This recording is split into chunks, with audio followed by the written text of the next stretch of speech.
though, is just minutes away, so we're going to take some time to show you guys what happened last night when Fusion took on Final 5. Yeah, so this is basically a recap of what happened yesterday on the off-broadcasted games here. So they went in with actually good champion selects across the board here. We saw Team Final 5 go for this composition that has multi-threats on it, with Rux playing a supportive pick Morgana role. And then you saw Fusion go with this Neon Tonso center comp where they want to teleport and gank for him. And the Scion support from Trance, very risky. It's really sexy having the Kalista Scion together. You can throw in a tank support, which just gives you really crazy, incredible engages. And then Lulu's there to follow up, Rengar's follow up, Irelia has follow up. You should theoretically have a good front line here. Yeah, but they did pick it into a matchup first. Then Neon Tonso locked in that Kalista, and they punished it with a Graves and a Janna. That's how you beat Kalista in lane, is out auto-attack trade her with the passive from Graves and the shields from Janna. They were in a really good spot, and then they got Heaven time to dive on top of that. So they were really countering what Neon Tonso was building there in Final 5. But that's enough of champions. Like, let's get right into this game with some highlights. So the interesting thing is, it's Neon, so they're going to use TP gank to try to get him ahead, right? They want to keep down Veritas. Problem is, look where Rengar is in the map. He's in the top left corner, so Fusion have at best a 3v3, turns into a 3v4. But I love this. Veritas and Rule 18 immediately go up towards the jungle, and Heaven time is there for the counter gank. And Rux immediately starts his TP to continue this fight after they pick up Chunky Fresh off the TP. And it was smart of Chunky Fresh to run up and right afterwards, try to pull the team away, because he wanted to spread the team out, but guess what? Veritas shows up anyway, gets the kill under the turret, and that just starts the Graves domination. Yeah, and you can see more of the Graves domination here. By this point, he was 5-1-2, but Trance doing his best Moses impression there. Parts the team and ends up on the wrong side of the Azir turret for an easy pickup. I'm just surprised they engaged against an Azir turret here, but it wasn't all downhill. Fusion were able to find some good fights. Final 5 really over dive here, where they're missing their fed AD carry in this battle. Yeah, Trance once again missing an ultimate there. But look at this. Neon Tonso sucks him in and throws him straight through the wall to continue the engage. Yeah, Scion getting a Malphite ultimate. Who would have thought that'd be pretty strong? Yeah, there's a reason he doesn't have that skill. Wait, he kind of does. It's a skill shot. So.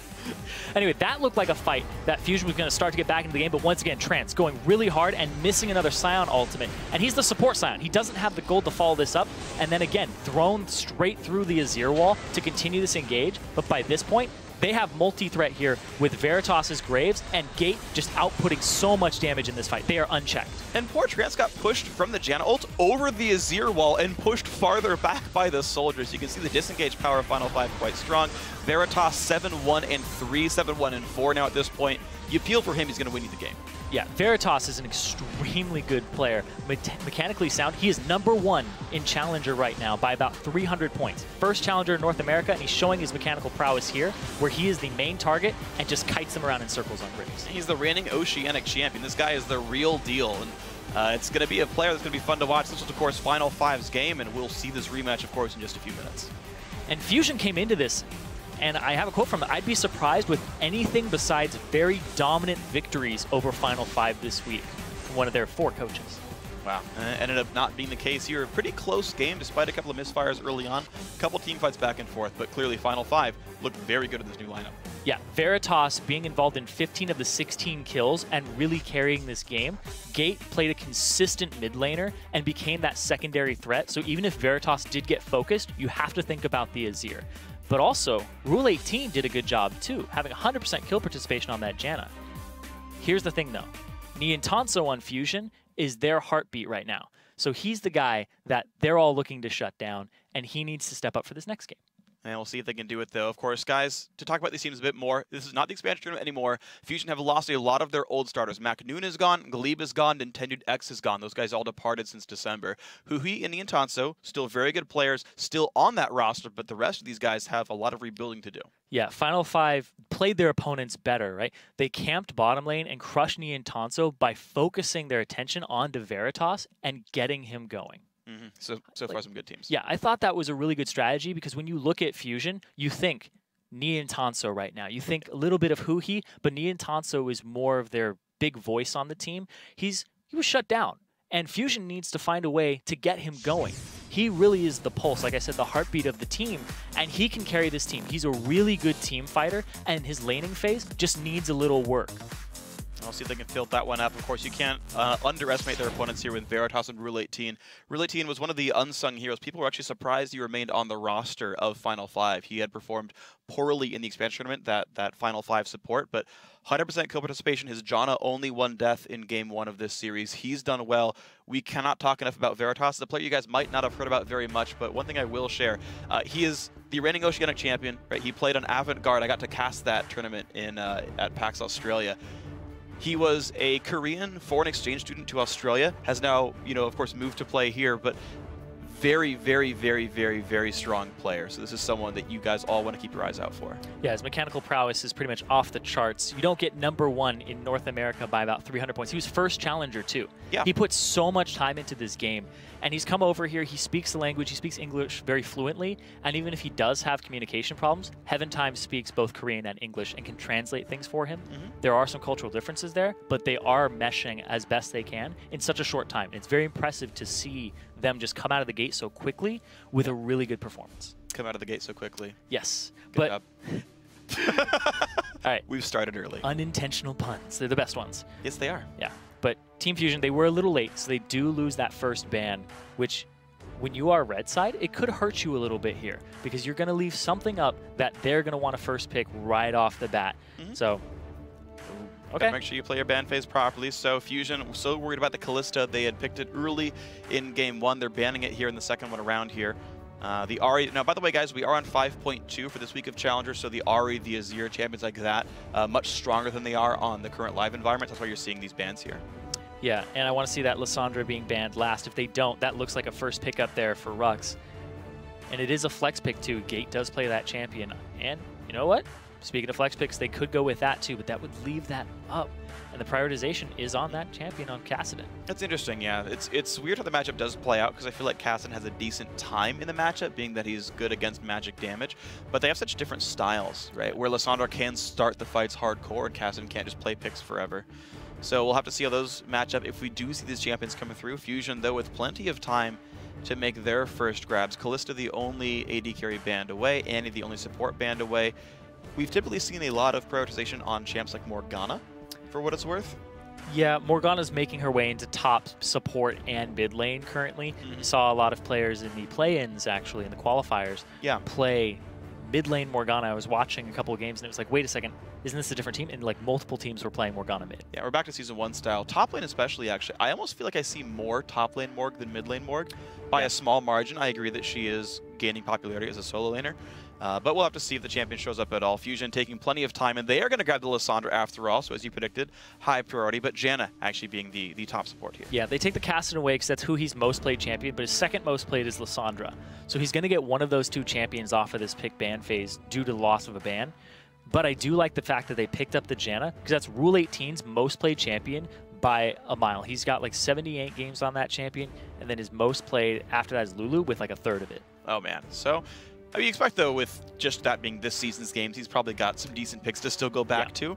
What I'm surprised, though, is Final 5 with so many of these high-priority sort of power picks here. Right, the Rek'Sai is still up. That goes to Heaven Time. They're kind of just picking down the tier list right now, taking whatever's up. Yeah, I mean, Veritas, he does love that Graves, right? Yep. Like, it's Graves Callista for him in solo queue all day, every day to get to that top part. He's got a very impressive win record, too. He's about 70, he's got like 170 wins, 100 losses, so a differential of about 70 there, really which good win rate. Is really high. Like, that is very impressive. And he's not just playing at like 2 a.m. to play people who are really tired and stuff like that. Yeah, sure. Or people who may not have good internet. He's playing at peak hours against everybody.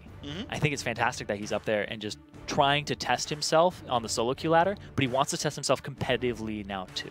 I think the goal is to only play during LCS games that like Wild Turtle's not there, and that's how you climb the ladder. You just dodge the LCS players. It's not how it's going. I'm just kind of talking smack. The Rengar does get picked back up from Yima, though. Played that in the first game too. Limited success. Sivir for Nian is interesting. I want to see what support comes in for Final 5 because early levels, if they go for Lulu here, this is one of the most bullyish duo lanes in the first 2 levels. That's going to be very hard for Nian to hold up against. Yeah, exactly. Like you said, Lulu, 1 through 3, extremely strong lane bully, one of the most powerful supports with just auto attack trading with the passive and all of her abilities combined. Yeah. On top of the Graves, this is something that is very difficult for Sivir to deal with in particular. Yes. Janna, you know, is an okay-ish fighter. Like, the way Janna works is she's just more of a surrogate support where you've got to be, like 2v1, go, take a shield.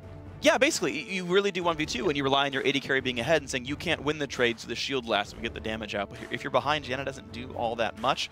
Fusion had to take their time for their last lock, and here looks like they do need a solo laner to come through here for either Chunky Fresh or Huhi.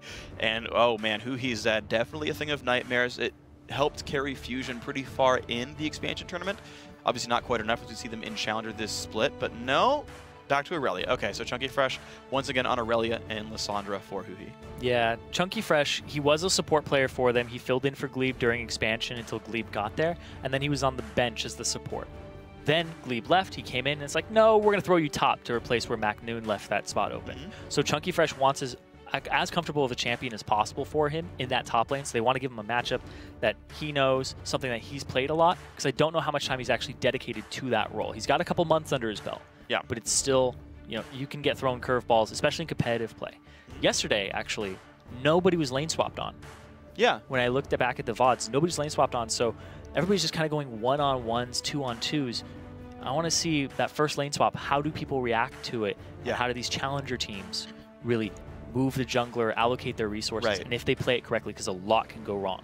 And I think lane swaps actually are something that should happen, I would say actually more in Challenger than the LCS. I think you can dedicate yourself as a team to say, we're going to learn lane swaps, betting on the fact that many teams won't know how to play them very well, because you expect the overall experience to be lower from this setting, right? More players are fresh out of solo queue, the chances of succeeding are very high. And we see in the LCS teams like Cloud9 dominate because they just play lane swaps better. I am actually, again, surprised that we don't see it so much in the Challenger Series so far. Also, again, you talk about the fact that Chunky Fresh, new to the top lane, been spamming those champs in solo queue, has some learning done there, but again, you can get him out of the role he's uncomfortable with. You say, here's the basic 5 things you do in a lane swap. Just, you know, follow the jungler around, dive with us, whatever. But get out of those really scary sort of one-on-one situations where if you don't know the matchup, someone like Rux can destroy you. Yeah, and I just keep thinking about the lane swap here. Rux, you know, he's no stranger to LCS play. He played for TIP for the first part of the season, so he got some extra experience in there too. And when I did talk to their manager, he was saying Rux really has kind of a revitalized desire to get back into the LCS. He got a little taste this season, and he's like, it's as competitive as ever. I want to be back in it. So he's fighting for that spot, and lane swapping on Rux and Veritas and Rule 18 might be a little risky here, because Niantanso in expansion tournament, he never wanted to lane swap stuff, or because he was like, I'm going to 2-on-2 people every time. But I think it's a different environment here. I agree in expansion, he was probably the best AD carry in that tournament. I would give him I would put him close to cop skill level. I think he's a little bit better than Mash, and I think he was better than Prototype. Just opinion. His team fighting is really good. Right, his fit's very good, but I think his laning and CS-wise were also very good. He could always get his farm in a 2-on-2. Here, though, I feel like the quality of teams got higher. Because you got the old expansion teams, and they got better players like Veritas, but the rest of those rosters are really good as well. Otter and Body Drop, etc. There's a lot of very good duo lanes here. I think that edge is diminished for Nian specifically. I think also more so in this matchup, I think Veritas is probably the best AD carry in Challenger right now, and I would be afraid to face him in lane. Yeah, no, I would completely agree with you. I think he's, you know, as stats stand, he's the best solo queue AD carry, which means that he knows how to carry games. He knows how to run away with early leads that are handed to him. He knows how to dominate a lane. You don't get that high without knowing that. Right. And again, he has played in competitive, right? We saw him on Avant-Garde over in Oceania. Now, guys, the reason we're still here instead of Summoner's Rift being on your screen, we did have a pause at the beginning of the game. We'll be bringing that up in the next, I would think, about a minute or so from here. So in 60 seconds-ish, we can finally hide our faces. You guys don't have to deal with us quite as much. But for now, we're going to keep talking about this game, and we will get the game started up fairly soon for you guys. Yeah, and I'm trying to think about the compositions, too, and what was locked in. But so I do really like the Rek'Sai, though. Yeah. Like, the Rek'Sai is a champion right now that has been doing a lot of work, not so much in NA. It hasn't been that successful over here in LCS. EU has seen a little more success with it. And people are still finding out the optimal build path for Rek'Sai. People are like, do I go immediately Sightstone? Do I get a Giant's Belt and sit on it? I think the consensus right now is you go Sightstone for the vision control. Yeah, it seems to be that junglers tend to want to play more vision-centric, more tank-centric, and sort of playing that style. And you think about it, they've got a Kassadin and a Graves in this lineup anyway, so the damage output is going to be there, and you can rely on base damages. Thinking about the Final 5 composition a little bit, though, you've got a decent front line. Just because of the Lulu support, the wild growth, the extra durability you can add in there, you actually do give yourself really a very good ability to use Rek'Sai as your sole tank and just layer damage on top of that. Kassadin and Rumble just kind of jumping into the team fight and blitzing the damage dealers down before they can kill off the somewhat squishy Rek'Sai. Yeah, and what was the top lane pick for Rumble? Rumble, that's right. Yeah. Yeah, this is a team that actually transitions, like, has different people at different stages of the game. It's like Rek'Sai early, transitioning to Rumble mid-game, and then Kassadin hopefully takes over late for them. That's what they want. And then Veritas is going to be kind of good at all stages of the game. Like, Graves is kind of the new Lucian. Yeah, it's how people are choosing to play him, right? Yeah. People are basically picking the champion based on sort of power spikes throughout the game, more so than like what do they fulfill in a team comp, more or less. And it's like, look, his early lane's pretty good. He spikes really well in the first AD item because he's an AD caster type, AD carry. I mean, a champion like Varus could do the same thing, but yeah, okay, they're picking Graves as this sort of cleanup AD carry, has a good initial start to the fight with buckshot and collateral damage. And so just because we don't have it on the screen for you guys, the team comp for Final 5, top lane Rumble, jungle Rek'Sai, mid lane Kassadin, AD carry Graves, support Lulu. Yeah. And I think it's well-rounded, good lanes everywhere but mid. Mid can suck it up and farm for a little while. He will be behind Zed. That's a matchup I expect Huhi to win, mid Zed against Kassadin. But overall, yeah, they can transition their team fights pretty well. And Kassadin just applying a slow is at least something you can do. Yeah, and at least something you can do. That's what he can do. Just throw a slow on people. He'll be good. I mean, it's a team comp where you're relying on everyone else for the damage output early game. And because we talk about champions with power troughs early on, right? Old Tristana from 5.1 and earlier, right? She does like basically nothing for 25 minutes of the game. Kassadin is a more subdued version of that, where, look, this guy can still get on the back line and cause havoc and get back out. He can put down a 90% slow on like half of a team to make Rumble do more damage, right? Because he's going to line up for the equalizer and things like that. So there is some extra power there that Kassadin can do despite power troughs. That camera zoom out does mean we're getting ourselves into the game. So the rematch between Final 5 and Fusion is just about here. And let's see what we got. And also I want to talk about Fusion's lineup here with the Aurelia, the Rengar, the Lissandra, the Sivir, and the Janna. Right. Sivir Janna is still a really good lane, right? Like, this is the type of lane that lets you pick your fights later on. And they have Mimo, and the reason they picked Mimo, because Shorter Ace, got removed from the team, and they picked up Mimo after some tryouts. This was because they were looking for somebody who complemented their mid laner, who really made him shine. And Mimo was the one who seemed to be a cut above everybody else, very slightly, to accentuate who he's strengths. So this is actually a very mid-centric team after Nian Tanso has his say. Well, speaking of Nian Tanso, though, taking a whole bunch of early harassment by Veritas and Rule 18, they decide not to trade summoners. I don't know, if your Q is back up, I'd trade my flash for Saber's heal and try to bully the lane out, but choosing to play safely here. I want to watch how these early invades go, though. Not extremely deep wards by the blue team, even though they had pushed Sivir out and they saw the invade coming from Fusion. Nothing that's going to watch too much of the opposing jungler's path. We'll see. If Mimo does start Gromp, he will get spotted. If he starts Wolves or topside, they won't know necessarily. But who doesn't start Gromp? I guess it's a silly question. Hello. I guess what he is doing, though, he's hiding in the fog, so they will only know at 155. Yeah. They actually pinged the ward. This is actually very smart by Fusion. They spotted the ward coming down. They will not reveal the jungle start until the last possible second. That's a relatively late ward, yeah. So it'll still be up by the time they start it. Unless they really delay it. Yeah, they're going to see him there no matter what. So they do get the read on it. They do see the damage, and they know that they're going to get that 2-on-2. Okay, so 2-on-2 lane's going to happen. They can see the leash was there. But Veritas and Rule 18, I feel like, should be in a decent spot in the 2-on-2. They even have a slight push lead. You can see the minions dropping first there. And the Ricochet spam, I don't think will do quite enough to stop them. So, unfortunately, guys, we do have one more quick pause here in this game. Just got to tease you a little bit. Hey, we got to see the lane assignment, so a little bit more was there for you guys. Welcome back to Challenger. You missed us so much. We had to get back on screen, because what's Challenger without some pauses? That's true. It's like Nidalee, 4 pauses per game. Oh, no 4. Like, can we just ban Nidalee every game, and then we'll be good?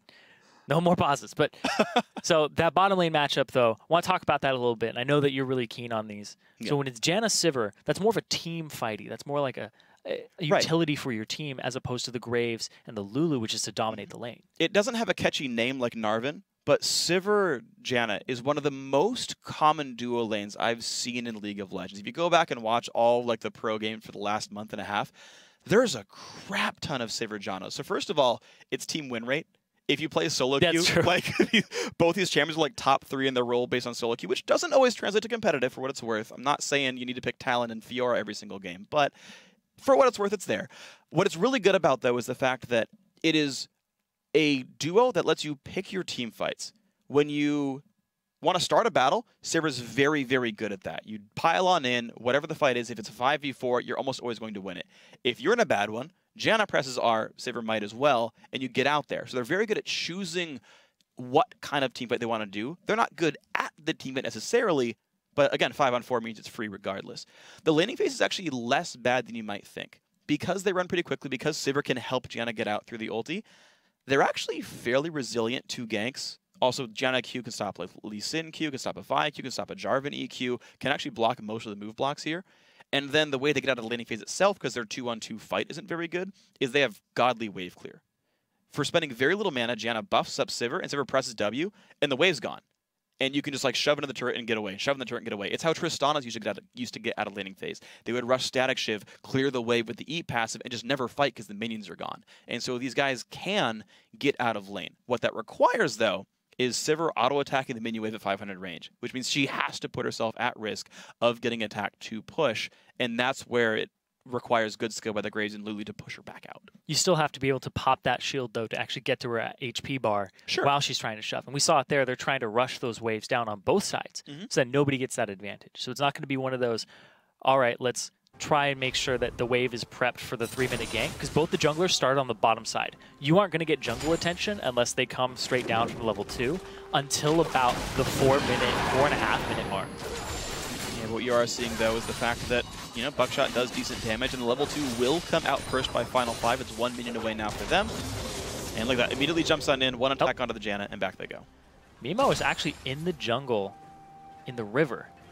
He's getting the scuttle to make sure that his bottom lane is covered. Very smart here. Clears it out. Gets himself at 3 ferocity. Learned Q and W so far, so no bullet ganks looking here. But yeah, Gromp to blue buff to the Scuttle Crab. Interesting pattern. Then goes back to Wolves.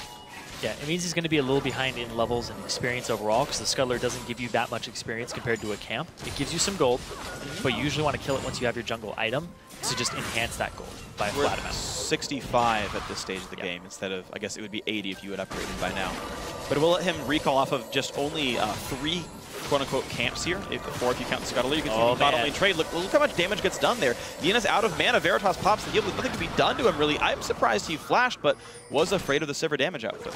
Yeah, didn't want to get hit by that last Howling Gale, and both flashes were still up, so if he didn't flash and he still got hit by that, he wouldn't have time to react to any Intanso running up. All right, so a 1 summoner spell lead now to the Fusion bottom lane. But at the same time, his HP, they're both popping their potions right now. Nian Tanso's almost in the same position that Veritas is, actually a little bit lower. And the thing is, really, Team can actually do things with his mana bar. He can actually harass there on Lulu and push Nian down. So despite that, you know, okay, they're going to go for the quick recall. Second Doran's Blade and a Ruby Crystal will be the purchases for Final 5. They got the push, and with Nian having no mana, they don't push fast. Yeah, they can't punish this and shove it straight to the turret immediately. They'll get some creeps crashing against it. Yeah. But they're not going to lose too many on the side of Final 5. And they'll come back with more combat stats and possibly shove it in even faster. And I think this is the... I don't know if it's this or the next wave that's the cannon wave. If it is the cannon wave, it means even less minions get killed because the cannon takes enough time to go down that you usually return to your lane. Now, the mid-lane matchup I do want to watch because Gate had first picked blind the Kassadin to deny it from Huhi. Oh, yeah, sorry. I thought it was Zed in the matchup. Right, they went for Aurelia at the end. I feel silly that I talked about Zed being here. Gate should be able to farm reasonably here. Oh, Mimo didn't get seen. Just walks right around the minion wave, right out of vision. Interesting. But like I said, Fusion likes to play towards their mid lane, and oh, they see Mimo there, though. Oh, wow, he knocked up him. So like, I don't think the Q even landed necessarily. Heaven Time, though, forced to run away. Gate low on health and mana, and Trance already being there in the jungle means Heaven Time has to run away. Yeah, there's a really interesting mechanic with the way that you unburrow. If you right-click somebody and they get an auto-attack range, you will automatically unburrow. So if somebody like a Katarina, you're chasing a Katarina and you know she's going to shumpo you, you just right-click her, and as soon as she shumpos you, you will pop up and knock her up. Almost instantaneously, they'll be like, oh my god, the mechanics! Yeah. But all you did was buffer the skill. And it's something that Double's a big fan of is, you know, layering things like Condemn against a buffer. And as soon as they get in range. Yep. It'll just go off for them. So you can see Rux actually is down a little bit in minions here. Chunky Fresh, though he's losing some of his health bar, is actually doing a pretty darn good job in this lane. So for everyone wondering if Chunky Fresh can hack it in the top lane, so far the answer is yes. Yeah, and they last picked this Aurelia for him so that he's comfortable in that lane, so that he has something that he knows how to perform on. And he played it yesterday, not to great success off of a bad TP bottom. But yeah, I think that's going to be more of the same this game. I think the action's going to happen in this bottom lane consistently. This is where both teams are trying to focus their resources. I gotta say, I am very impressed by Fusion's ability to 2-on-2 this, though. As a matchup I would have thought would well, but hold on, Mimo getting attacked pretty hard by Heaven. A level advantage here, but he has an empowered W, chooses it for the E instead. He bolas the guy. Out they go. Now the ulti pop by Huhi. Gate is not 6 yet. He's going to ignite, try to make the trade. The magic resist shield. Oh, Huhi flashes in for the auto attack. Doesn't do enough damage. He's going down. Greets for the kill. Miscalculates, and Gate gets first blood. Gate, that's why you have potions running when you go in for a fight. The auto attack was not enough to finish him off from Huhi, and he ends up with that kill. This is really bad for Fusion, because Kassadin thrives off of kills early on to get him through that power trough you were talking about. Yeah, he's not supposed to get the kill here. Look at this. Heaven Time's going to help shove the wave out to make sure Gate can recall without missing any more minions than he could help. And wow, that's going to be so massive. Gate is just incredibly well set up to win this game. But keep in mind, Fusion, despite giving up the 1v1 first blood, are actually holding equal in gold. So their farm is going incredibly well in the bottom lane as well as the top lane. Nia, Tanso, and Trance actually crushing this dual lane against at least my expectation. Yeah, they keep getting the good recall here and the bad recall out of Veritas. They're shoving the wave up, they're chunking him out a little bit, but they're the ones who are staying in lane slightly longer. So Veritas backs, they shove a wave to his turret, and he just misses out. And it means that the recalls, even though like Veritas will get this wave and like equalize the CS in air quotes, the fact is, Nian got to recall on 50 CS, meaning he got better items for his recall. Yeah, and he also keeps backing on cannon minion waves. And like you said, every third wave is a cannon minion wave, and that's when you want to back, because the cannon minion takes longer to take down. There's more effective HP inside of the minion wave, or just HP in general. And it can help sort of make a push mean a bit less for your opposition if you can time that. Now, what happens? Huhi needs as much help as possible. He was up in CS until that point. He's still up, but that kill going over to Kassadin gets him through that phase, and he actually didn't go with the Catalyst. He goes for the Blasting Wand just to keep pressure onto Huhi and increase that shield that he has. That's a bit greedy because the sustain could be useful, but I guess he's relying on flash charges and expecting that Huhi can't deal much damage to him anymore, and if he's right about the flash charges, then okay. They both bought flasks, though, so they're kind of trying to out-sustain each other, and he's going for the just throw my Q out, throw my Null Sphere, and hopefully soak up a Q, so I wasted some of Huhi's mana. Right, and then just play that game for a bit. Well, Huhi's got plenty of mana to spare, though. His blue buff went onto him. Gate's going to do the same thing. Chooses to save his Rift Walk, just wait for the Q cooldown, pick that thing up. And right now, mid going to remain a farm fest, but Huhi having the push lead does mean that he can kind of dictate what Gate is up to. Mimo, you can see he wants to gank this lane once the lane resets. Yeah, he's 6'2", so as soon as Gate goes aggressive, he can capitalize on it. It is that first rank of Rift Walk, so it is really actually got a decent cooldown on it. One thing to watch, though, is Gate actually push the wave as slowly as possible to try to get it back towards his turret. You can see Rengar looks to the gank, but there's no way it's going to work. Yeah, Gate had enough room to work with. Yeah, Gate just has to Rift Walk backwards. You have to bait the Rift Walk out in a forward offensive manner and then turn it around with a Frozen Tomb. You can't just think that the player is going to Rift Walk into Huhi immediately when you see Huhi go forward. There's no reason to. There's no vision on the enemy jungle. They haven't seen anything in a while. In fact, there are literally 0 wards mid lane for Gate here. It'd be silly to push forward. Are there any wards on the map for Final 5 in general? I don't think so. There might just be one. There is a Sightstone for Lulu, so they've got to be a couple wards somewhere. There's one in the Dragon Pit now. They're in their lane. Yeah. Dragon Pit and then the lane brush. They think that Mimo's going to come from lane ganks into bot lane. And that's what you would think. right? Like, this is, you played these guys yesterday, and bot lane had a lot of focus on it. You need to cover this bottom lane for yourself. Well, so far, they're being covered by boomerangs right now. Niantanso making it cold in there. An 11 CS lead. The pickaxe coming in first as well. Just Final 5 having a really horrible time in this dual lane. That said, though, the recall timings allowed them to have a sightstone on their support where there was not one for Trance. And the ward coverage has kept them safe from Rengar at the very least. Mimo, he hasn't been able to get much done on this map. It was just that solo kill in the mid lane for Gate off of a mistake. So now, he's going to go for the dragon. Well, with the Raptor buff, he knows that there is a ward in the pit. Rek'Sai, farm alarm comes off, says, hey, I'm going to take a dragon. It's not a farm alarm. It's a mating call. He's looking for him. Wow. Not going to go in there. That's one way to put it. He loses half his health bar, though, to Gate, just putting out the damage. The Claw of Doom only just kills minions. Chunky Fresh went into Aggress onto Rux, a player who has been fairly impressive so far for Fusion. Still up 14 minions in this lane. I would not have expected that against a veteran such as Rux, but... Yeah, and you leave this Aurelia alone, she hits those item spikes, right? The power trough for Aurelia is kind of mild early on, but then she just spikes so quickly, and it's just like, whoa, I didn't know that Aurelia was so fed, and she doesn't have any kills.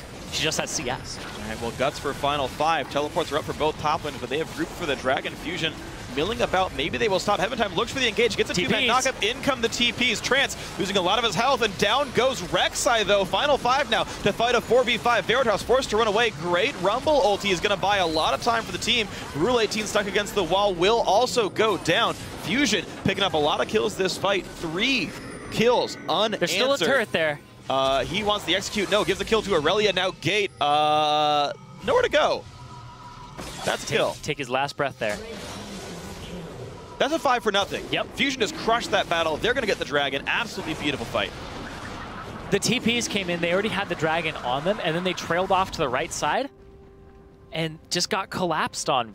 They couldn't get to Niantanso. It was a really good disengage by Trance. I really like that protection there. Look at that. Fusion. Slap their logo on the screen, because that's what it's all about.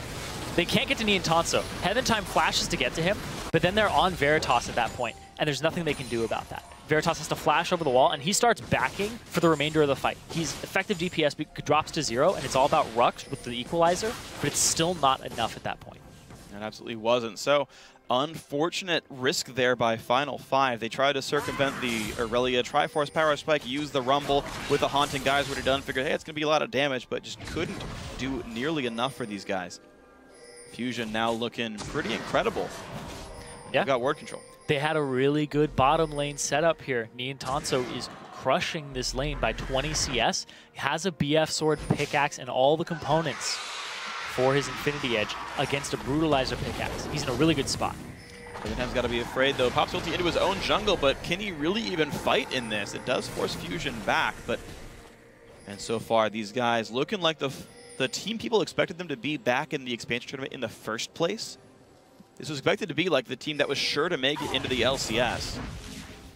And they'd lost their very first game of this split so far, but maybe this is what the team's supposed to look like here in Game 2. Yeah, they saw Mimo walk up, and there's nothing you can get from that. But yeah, this is looking more like the team that people were expecting to come out. They're expecting like McNoon to crush top lane, and then it was like Mien is going to be amazing. He did have great team fighting, but now he's worked on his laning, because that's where he identified his weakest point was. He's been focusing on that. And holding up against Veritas and actually having a really big advantage over him is a great start. It absolutely is. I can't believe they actually won lane with Coin Janna. Yeah, that's like the weakest support in the game. Really hard. Coin Janna does not fight, but I mean, they kept trading, right? They kept trading, and then he just sits there and he's like, okay, I'm getting some gold. Nien just managed to land very good boomerangs, really good ricochets, and he was in a good spot. Mimo just continually trying to control the Scuttle Crab. No, right now he's getting 5 stacks on Ferocity. He's outside of ward vision. Yep, they did not see him go in there. He has his ultimate available. They need to bait the Rift Walks, though, before they walk up. There's his pink ward. Is he afraid of Gate? Of course, there's not a lot of deep wards. He actually doesn't know. He doesn't know if he can clear it. Yep. Yeah, Rek'Sai could be there anytime. He has no clue. Rule 18, actually. Walking around. Rule 18 is notorious for getting caught out while killing wards. Okay, he sees there's no ward over the wall, so we can actually hide here up against this. I don't believe Mimo can see him quite. He's staying outside of vision range, and yeah, Mimo just says, you know what, let's just kill the Scuttler. Too long. Yeah, gotta get some gold. He just feels very confused. Like, it's heartbreaking when he's like, okay, I'm on top of a ward. Oh, they know I'm there. They're gonna take this. Wow, Gate looking aggressive. Trance, though, up in this mix. Nice ulti from Lulu, and Gate over the wall. So much gank setup. Rule 18 spent 40 seconds and made it nothing. The wild growth gave him enough time during the knockup on Mimo to stop him from using his bola strike to lock him up. It just went really wide because it gave him enough time to rift walk. Beautiful stuff then. Final 5 making a couple of good plays here. They are sitting on a 2,500 gold deficit. Gate is going to greed for this ward kill. And thankfully rift walks just in time to not get hit with the empowered bola that would have canceled or prevented the ability of being cast. Really good job, though, by Niantanso. While all that was going on, he just shoves out bottom wave, has his Infinity Edge, compared to the parts of basically 2 different items. Yeah, it's like kind of early Youmu's, but kind of not. Oh, God. Yeah, that's a crit. That's why Infinity Edge is good, guys. Yeah. Wow, that's 3 crits in a row. That's unlikely. And nope. There we go. And yep. 1,500 gold lead. Yeah, there's a lot of individual power here. Mid lane is close. Every other lane, I would say, actually, take it back, Heaven Time's also farming really well. Mimo's wasting a lot of time from Fusion, but the carry lanes are all farming quite nicely. Did you see that TSM CLG comms where Locodoco is telling the bottom lane, don't trade when you're behind? Yeah. This is the situation for Final 5. You don't want to trade at this point in the game. But look at Fresh that. does, though. He's a couple hits away from killing Rux. Wow, he needed 1 more ulti charge. Heaven Time, there's no way you can win this battle. You've got just a warrior and chance. So, Chunky Fresh essentially winning a 1v2. Yes, he chunked out Rux to the point where he's a non-factor. Chunky Fresh is 2 levels up over Rux at this point. He has his rank 2 ultimate, was just pumping out that damage. Look, speaking of rank 2 ultimates right there. In this mid lane, Gate is just trying to trade over and over again. And it's working for him at the moment. And if they can leverage this pressure middle, they can start invading the jungle, and that could be Final 5's way back in. But this bottom wave, this bottom lane, has a lot of damage dealt to it here. CS is much lower. The kills are on Niantanso. This is what Fusion wants when you walk into a game. If you're like, let's get Niantanso fed, then they're doing it. All right, well, so far so good then. The only lane that can pressure for Final 5 is that mid lane. Fusion holding the 2 outside lanes, and now you got to see what these teams can do with advantage or deficits. Veritas are getting really hit up. Their exhaust force to be used. Niantanso, the Q, the second half will miss. Oh, big burst coming out, but Summoner Heal and ulti pop keep him safe. Mimo is coming in, and the teleport from Aurelia misses the root, but Rule 18 goes down anyway. Ulted Heaven Time and not himself. Then he goes down. Yeah, it doesn't matter. Mimo, who jumped in, threw out a bola, missed, doesn't care. Does enough damage to take out Rule 18. That rewards them with the turret. And even more pressure on this map. Fusion are not letting the early game get away from them like they did yesterday. The Dragons up in 6 seconds, meaning a very clean and quick grab for Fusion if they want it. First, they clear away some Rek'Sai tunnels. They take the Scuttler as well. Just grab the side objectives, and then, okay, this Dragon pretty much uncontestable. And after this, now what can they do? Niantanso out of mana, meaning maybe they recall, maybe they take more objectives. Up top, though, who he had to rotate here to deal with Rux, he would have gotten that turret. So it was good by Rux to notice that he doesn't have to TP to that already lost fight. He can stay in his top lane and shove it. At the same time, I gotta say, compliments to Fusion for recognizing that there was no contest for the Dragon. They can let their mid laner leave the Dragon area. There was no way who he could have helped the fight if Rux did TP, but they knew there was no contest by Final 5, and they sent someone away from the Dragon pit. So, smart allocation of resources. They keep their outer turret alive because of all this. He's setting a trap for Rux. Ulti comes in. Q, W, another Q. Equalizer does come out, though. Heaven Time's here. He dodges away from some of it, gets the first kill, and in comes Deanna Trance. The shield comes out after a flash. The exhaust there as well. Heaven Time has nowhere to go. Nice Q from Nian, and there's the cleanup. Nian is taking over this game. They rotate their bottom lane to the top to get him to push down turrets and just give them an even larger gold advantage. So Fusion, they're like, we're done with this bottom lane. We've already crushed it. It's time to go top and get more income.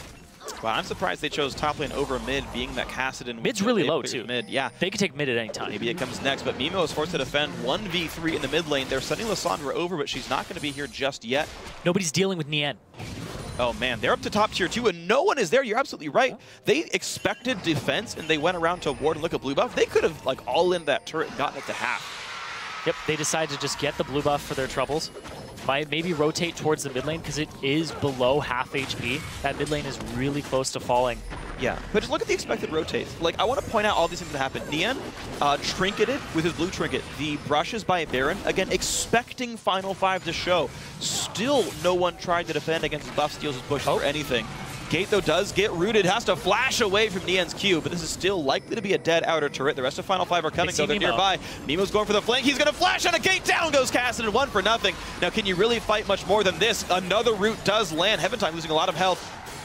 But a nice Glitter Lance will slow them down. But Fusion, after getting up first blood, get 9 kills in a row. They can go bottom right now. This turret already has minions clashing against it, and they have the damage output to take this very quickly. Jeez, Chunky Fresh was bot lane the whole time, shoving the wave on in. This is such a clean game by Fusion, that one mid lane kill notwithstanding. And they just turned a team fight into like 6 turrets in a row, and that is a little bit of hyperbole. But look at that. Rux is going mid lane right now. Heaventime is mid lane. They're just going to give up this inhibitor turret. No one is even defending these pushes from Fusion. They are given everything. 21 minutes in, they're hitting an inhibitor. Look at that, the fight's going to start out here. Rux comes in. We're going to see what they can do. Nian has already flashed out, though, and some damage does come through. The burst of this Final 5 comp is quite a lot. Fusion did slightly overstay, and that turret kill turns into bait as 2 members of Fusion die. Ignite is on Nian. Good tornado, but one more Rift Walk will be the kill, and now Trance forced to run out. Looks like he will be safe for that, but 3 kills picked up on the backside by Final 5. 2 of them go over to Veritas. He's not back in the game completely yet because he's still missing out on a very key item for AD carries, but he's getting his feet off the ground slightly. And Final 5, they do have avenues back into this game if Fusion keeps doing things like this, but they can't give up turrets like that over and over again. Look at this, Rux comes in and he just deals a massive amount of damage, but Veritas, this is the fights that Final 5 were having yesterday where Veritas is left unchecked. Nobody is dealing damage to him, and then Gate is that secondary threat that comes through the fight and cleans up. Yeah, very smart plays with these guys. Good usage of AoE. A lot of Fusion had grouped up there and got Flame Spittered and Buckshot into a submission. So, glimmers of hope for Final 5. They are down 6,000 gold 22 minutes in, though, which is a very steep deficit, but miracles, of course, can always happen. Top lane, outer turret goes down finally to a miracle. Wave. So some things are happening. Some growth is here for Final 5, but it's going to take a lot more than what's happening right now to get them back in. Fusion allocating the resources once again. Red buff onto Nian. Clear some more of the jungle. Make sure all of the gold streams are being tapped as much as possible, and then go in for a push afterwards. So here's the part of the game where Fusion need to check their shot calling. How do you get these turrets from Final 5? Yeah. Because skirmishing these guys in the jungle is beneficial actually for both teams. Both teams kind of want that jungle skirmish and chase down.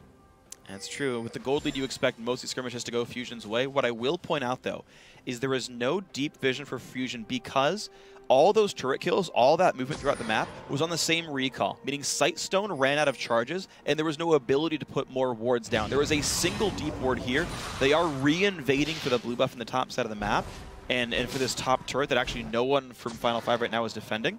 But this is the only bastion of power these guys have. Veritas is the only person answering on this turret. There are 4 people off on the side.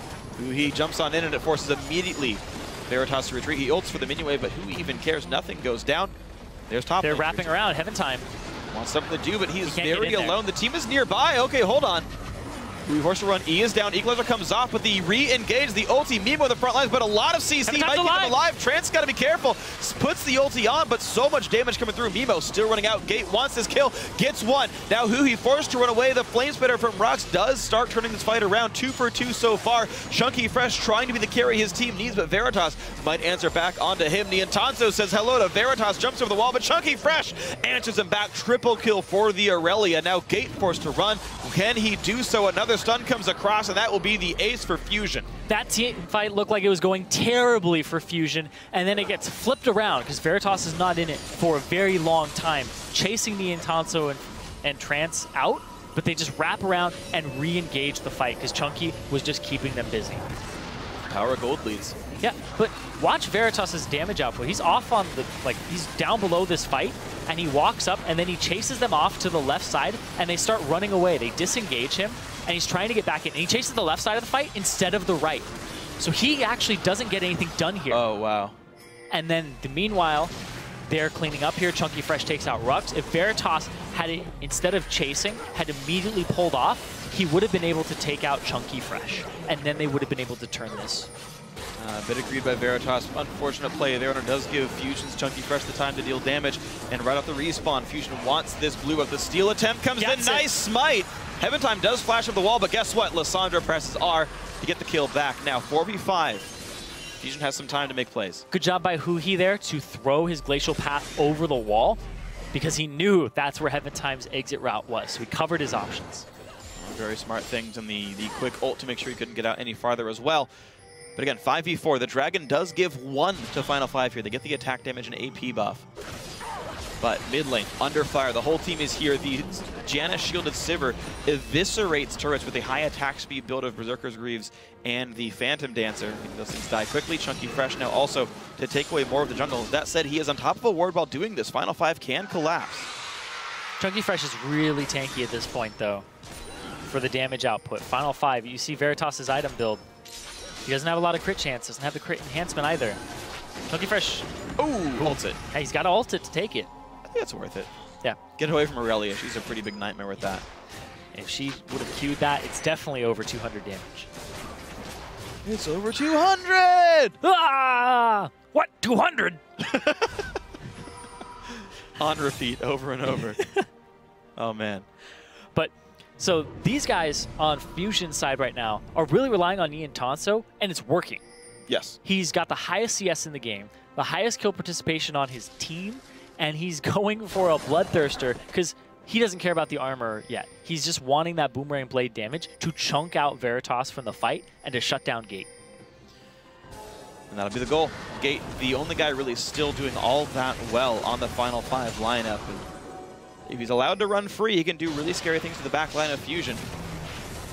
But so far, they've done a pretty good job of playing around that. The gold lead sits at over 9,000 right now. Fusion look towards the mid lane. Now, keep in mind, bottom inhibitor is open.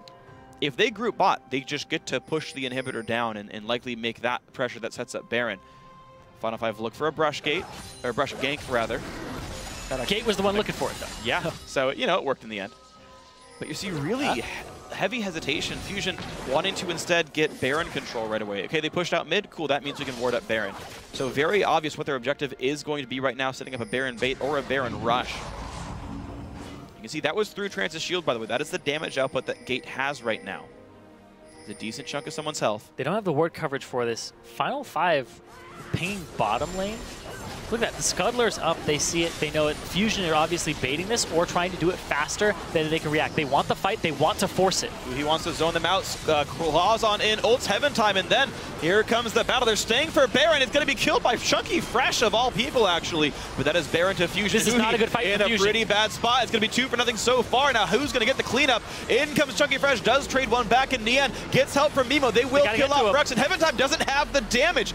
Gate died, which meant nothing else could happen. It's a 3v2 now. Veritas is not showing up to these fights. He's getting zoned out of them and pretty much taking poor pathing.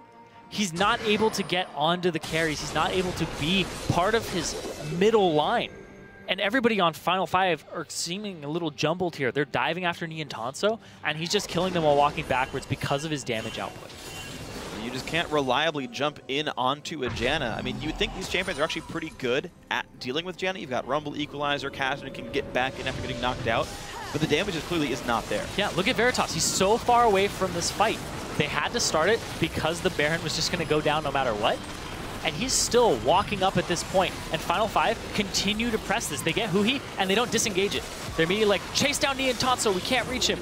And then Mimo jumps over the wall. He was pretty much dead if they had gone into the pit instead of chasing Nian. And now Veritas is finally there. Yeah, really strange situations here. Just not a full team fight for Final 5, and that is a very large issue. It was kind of a do-or-dive situation, though. Yeah. You have to go in to stop the Baron, or at least contest it. They pick up people, but the fact they continued the fight onward instead of kiting towards Veritas, because if Fusion wanted to continue the fight, they would have to chase if they were running away on Final 5 side. I mean, they one-shot the Janna. Yeah. At that point, reclick with your AD carry and go for it again, and hope that you have enough CC to keep the fight going. But it was good by Fusion yes, to go for the Baron and put them in that situation because Veritas was back, right? He does have his Infinity Edge completed, and that's an item he sorely was needed 10 minutes ago. That's true. At least he's starting on Last Whisper, so he's sacrificing lifesteal for more damage, needing that output to be able to deal with champions like this Fed Aurelia. But Fusion with Baron buff on 3 members, ready to siege up against the turretless inhibitor in the bot lane. I can't see a successful defense here without a severe outplay. Yep, Chunky Fresh has a lot of tankiness in his tank right now. I guess that makes sense. Yeah, sure. A lot of tankiness in the tank. Neon Tanso, he's got a lot of damage in that tank too. So he's just walking up. He's just going to get handed an inhibitor here when he wants to take it. Notice how safe they're playing, relying on the cannon to kill it. Nian has no reason to auto-hack this inhibitor anymore. Chunky Fresh can't because he's a tank. And down goes bot and hip. Smart of Final 5 to not contest. But Fusion now about 31 minutes in should be looking to close this out. You don't want to give the chance for Kassadin to hard carry. He's got 4 kills. He's got some decent items. Void Staff soon. Don't give Final 5 the chance of turning this game around. Exactly. If you stall it out to the late game, this is a composition that can do some good things with the Kassadin. But Fusion, they still have the insurance of a really tanky Aurelia. Nobody's going to get that tanky on Final 5's side or be that much of a threat to your back line. Mimo, he has the option of going full tank or building a little bit more damage to deal with the backliners. But I think that they're just focusing on keeping Neon Tanso safe by having multi-threats that dive. Who he's going to be in the backline, lots of vulnerability on him and damage output. And Chunky Fresh is just this huge threat that he will get to your backline because you don't have ways to really disengage him. Yeah. And that's the cool thing about playing bruisers into double AP is they typically don't want to try to burst out the tank with a Spirit Visage and Merc Treads. So you get kind of impunity to deal with the enemy AD carry, who's honestly still not well equipped to deal with him. So Chunky Fresh, even though he's not being protected by his team necessarily, is protected by the fact that no one really wants to kill him first. Nope. You want to go for Neon Tanso. You want to get rid of this 6, 1, and 10 head Sivir. But when you're in that situation, you kind of have to go through the front line. And it is a 500 range AD carry, right? That is the fallback, or I guess the downfall of Sivir. Downside, yeah. Downside is that her range is very low. So when you're that far up, 2 auto attack people, reach. You are in reach. Exactly. Which means Veritas with the soon-to-be-completed Last Whisper, and plus this Youmu's means he can burst on Sivir pretty hard. Like, there is the ability to hit Nian here. The question is it enough damage? Mikhail's, shields, lockout as well here, by the way, for Mimo. There's a lot of ways to keep Nian afloat here in the team fight. And so far, only 1 death. So far, so good. Fusion do have a lot going for them, though. They had that Baron buff from before, so they have that extra gold. Up 11,000, and they have super minions pushing this bottom wave. Those minions are going to clash against the turret very shortly. It's a giant wave, too. Veritas wants to answer, but he's torn right now. You can see that. They clear this wave, then they go for it. Their wave clear is extremely poor, too. Right? It's pretty much Rux. But now they'll get it. The duo wave is going to be held, and actually Fusion didn't let Huhi or Chunky Fresh push down mid to create a second wave of pressure, which means Final 5 can just sit 4 guys on this lane, use Lulu and Graves to wave clear, and honestly remain safe. The bot lane inhibitor turret, or Nexus turret I should say, should stay alive. The wave should be done right about now, and Veritas can rejoin for this top wave. There goes Huhi. Oh, the flash engage. Veritas is in range, so the engage happens. Huhi. Zhonya's just in time. Heaven time force run away, though, and a great equalizer. The 3 kills picked up. This dive not working too well. Nian and Chunky Fresh alone inside the base. Can they 2v4? The Hex comes in. The damage output, the crit, and this dive, oh my god, did it fail. That's what Veritas can do when you leave him alone. They couldn't reach him. This is a composition that wants to dive you, but also pick their fight, and they picked the wrong one. Why would you dive with a team like this? Such a very awkward way to give an advantage back into Final 5. The equalizer was so immaculate. Big thing is Rule 18 gets the polymorph on Huhi here. Comes in, boom, polymorph. Look at all this damage that comes across on him.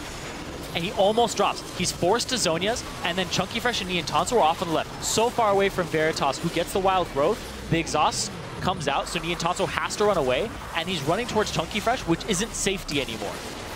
Rule 18 really on top of those polymorphs, hitting the right target at the right moment that entire fight. 5 for 1.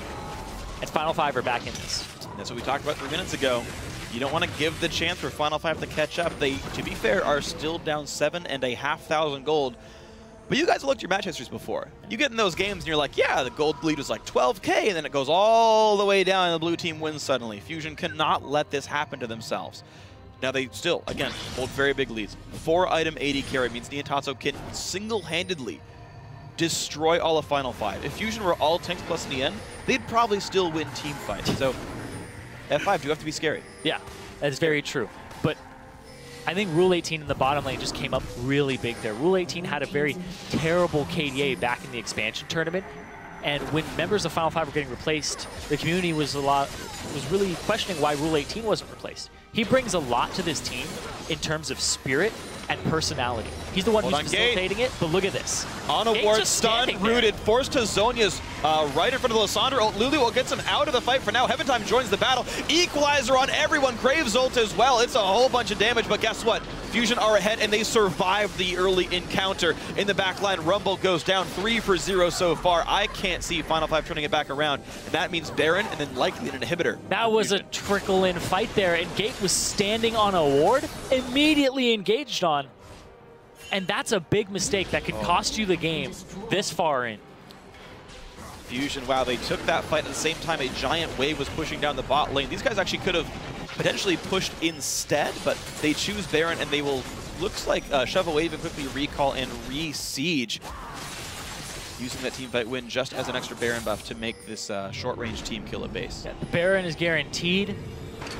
Their base was not entirely guaranteed, so the risk was still there, so they took the one with less risk. True that. And as long as they don't do any of those dumb dives anymore, Fusion should still be able to close this game out. But like I was saying, Rule 18, he was really on top of it in that previous fight. And when they're behind, they kind of look to him for morale. Yeah. Right? He has a lot of intangibles outside of the game. He's the one who's like calling for people's teleport timers and being like, all right, bottom lane, what do you want to do? Jungler, what are you looking to do? Constantly talking to his team. He may not be the main shot caller, but he's definitely somebody who gets that ball rolling. And he's a facilitator, and it keeps Final 5 focused on the objectives at hand. But right now, the objective at hand is Dragon number 3 for Fusion. I want to say it's actually number 4 for them. It's 4 for them. Yeah, okay. They're sitting on 3. The display in the top left corner is wrong. They do have 3 buffs on each of their champions here. This will be their 4th Dragon of the game for them on Fusion's side. They can't really do anything about this. Chunky Fresh just sitting in that bottom lane, making sure that it's still pushed up with his Baron buff. And Fusion have a ton going for them right now. The gold lead, the fact that they are at 4 dragons, the threat of a 5th, they have a Baron buff up. Like you said, they just have to not dive again like they did previously. Yeah. Right now they're taking all the objectives off the map. Okay, blue buff goes away, red buff goes away, and many of the big jungle camps they can think of go away. So even if they do lose a team fight, with all the waves pushed in, Final 5 cannot gain anything if they were to win a fight. If that last catastrophic dive, by the way, nothing happened to them. They didn't lose anything. They just got some gold and they stopped the pressure because of the inhibitor bottom. They lost it again. Now those waves, it's basically a repeat of where we were a couple minutes ago. And Fusion get another chance to not make the same mistake. What they are doing is something a little bit smarter. Bot lane's auto-pushing. They are sending Aurelia mid this time with Baron buff, and they have really good wards to watch all of the jungle exits of Final 5, to watch for flanks, to make sure ward control stays up even if they do die.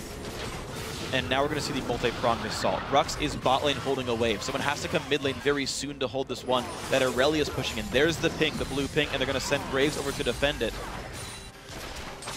We'll see if Fusion rotates back and forth to push these waves down. They actually could have brought their AD carry in towards that side. Chunky Fresh will recall for GA and teleport back in. He's looking for it. Okay, maybe not just yet. He's still looking for it. How afraid Nien is. He's going to go in. Look at that. Just the threat of game means he gets 2 auto attacks and backs right back off. Still have that bottom wave pushing in, and Chunky Fresh in that middle lane, causing the pressure, shoving the waves up. Final 5, they have to be absolutely perfect here with the way they handle this fight. But Fusion, they can't get too cocky either. Of course they can. I want to see an Ohm Wrecker. That's how you make the dive happen here, is you go in without the turret helping you. Ohm Wrecker, Banner of Command, either of those. Actually, yeah. You have no way of, you have no long-range physical damage here on the Final 5 lineup. So a spell immune thing, actually you can see again, Niantatsu loses most of his health bar. The short-range lineup, bad at sieging. They might just want to play for Dragon 5 at this point because they can see how little progress they're gaining. the Baron buff didn't gain them literally anything. No turrets were picked up over the entirety of Baron buff. Chunky Fresh, though, just with the health lead, is able to push down mid, though, because no one can stop him. The big Aurelia is the win condition here, and now another inhibitor is open. Yeah, Chunky Fresh, level 18, much higher than everybody else on Final 5 at this point. 2 up on Rux, still. And Aurelia with that much gold. You speak about power drops, he's feeling the spike right now. Yep. He's stayed ahead all game long, has remained a very scary damage threat. Elixir of Iron comes in to join his Guardian Angel, meaning even more tenacity for fun old Aurelia. You basically can't CC him at all at this point. Not really. Because all of that stacks multiplicatively. Now, yeah, 5.2. Yeah. So Iron on top of his passive, on top of his Merc Treads. Probably at like 70% tenacity at this point. And if he's in a team fight? Oh, boy. That's what I was, yeah, I think all it's around people? that with, well, it stops at 3. But. Yeah. CC him for 3 seconds, you're really getting him for less than a second. Yeah. All right, let's see. Scuttler controlled. Dragon, though, still more than 2 minutes away. Baron similar here. But Dragon 5 and Baron will coincide. Fusion could use that to make the siege just a little bit better. Keep in mind, any damage dealt will trigger the true damage from Dragon 5. So like Sivir Ricochet, a John Tornado, Lissandra Q, or Aurelia R will tick your opponents down and let you try to push just a little bit more. Doing what he can to clear wards, but Fusion are going to regroup for mid again. Lots of GAs here, though. Niantanso purchases his own. So this Fusion lineup is looking like it's a team that wants to dive you. They're looking to not be punished for dives that are not optimal. So if they dive you, they still have 2 more lives on 2 people who are trying to carry this game and take turrets.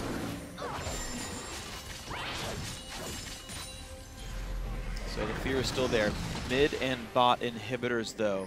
Open, respawned, up for the taking. 1.5 minutes for both Dragon 5 and Baron buff for Fusion. Will they go for the base? Will they go for just the ward control and the map control until those respawn? My vote would be for the latter, but you never know. Nian doesn't even want to ricochet the waves down. You can see he's looking more for champions to harass. Trying to bait the enemy team outside the base with the minion wave there. Veritas' wave throwing. He's actually on 3 items. Goes for Ruin King over Bloodthirster as his item choice. It will do a little bit more damage auto attack wise. Who he? Sitting on the side. Yeah, he wants the engage. I mean, if they do get the battle started, they're still up 12k. They would win an outright 5-on-5, just not inside the base with that position. Diving turrets is not good at all. Final 5 without the support right now. Lulu's kind of far away. But thanks to Rek'Sai, they can walk around the map. Yeah, they're weighing their options. Baron is almost up. Dragon 5 is an option that's on the table very shortly. And all they really have to worry about is if they put themselves in a position where Final 5 have better terrain advantage, right? That they have their base turrets, that they have something else going for them. Because right now, everything's in favor of Fusion. All right, and they're going to start Baron right off the respawn. In fact, Final 5 nowhere to be seen. They were dealing with a mid lane wave that was pushed earlier, and there was no contest for this Baron buff here. Goes down at 43 minutes to Fusion. Dragons in 10 seconds. Both these buffs will last 3 minutes long, and so you've got roughly 2.5 to do everything for Fusion. Off they go. Down to the side of this map. Final 5 will push the wave out, but does it really even matter? In fact, there's a giant wave top right now. Final 5 can maybe go for a push as payment for Dragon, or will they even try to stop Dragon 5? It's going to be too late if they want it to. There's the bonus, and there's the engage. Rux comes into this fight. Gate very low off the start of it.